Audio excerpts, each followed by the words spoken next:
Dear future generations, I think I speak for the rest of us when I say, sorry. Sorry we left you with our mess of a planet. Sorry that we were too caught up in our own doings to do something. Sorry we listened to people who made excuses to do nothing. I hope you forgive us. We just didn't realize how special the earth was. Like a marriage gone wrong, we didn't know what we had until it was gone. For example, I'm guessing you probably know it as the Amazon desert, right?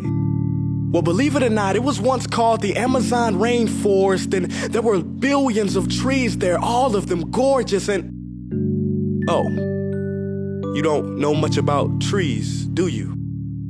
Well, let me tell you, trees are amazing. I mean, we literally breathe the air they are creating. They clean up our pollution, our carbon. They store and purify water, give us medicine that cures our diseases, food that feeds us, which is why I'm so sorry to tell you that we burn them down. Cut them down with brutal machines, horrific, at a rate of 40 football fields every minute. That's 50% of all the trees in the world gone in the last 100 years. Why? For this. And that wouldn't make me so sad if it weren't so many pictures of leaves on it. You know, when I was a child, I read how the Native Americans had such consideration for the planet that they felt responsible for how they left the land for the next 7 generations. Which brings me great sorrow, because most of us today don't even care about tomorrow.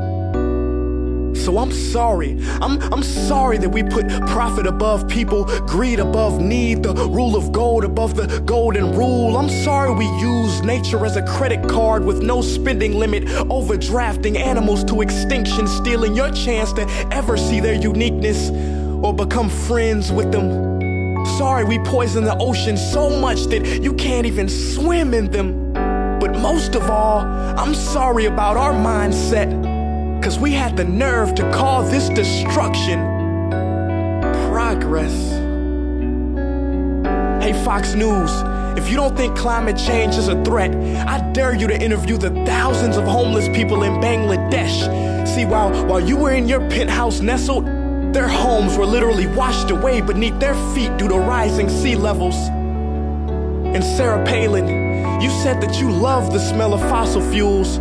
Well, I urge you to talk to the kids of Beijing who are forced to wear pollution masks just to go to school.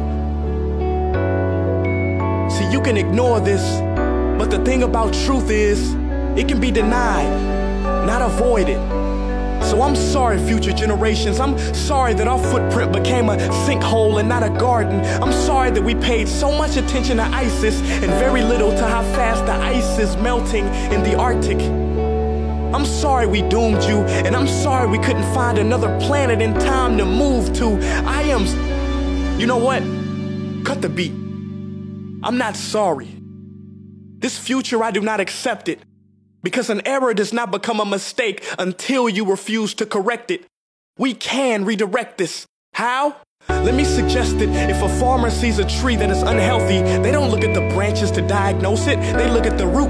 So like that farmer, we must look at the root, and not to the branches of government, not to the politicians run by corporations. We are the root, we are the foundation. This generation, it is up to us to take care of this planet. It is our only home. We must globally warm our hearts and change the climate of our souls and realize that we are not apart from nature, we are a part of nature. And to betray nature is to betray us. To save nature is to save us. Because whatever you're fighting for, racism or poverty, feminism, gay rights, or any type of equality, it won't matter in the least. Because if we don't all work together to save the environment, we will be equally extinct. Sorry.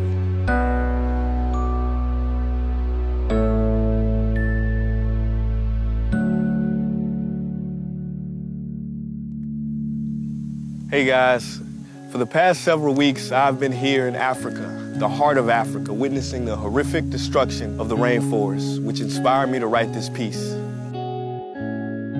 Why are forests being destroyed at such an enormous rate?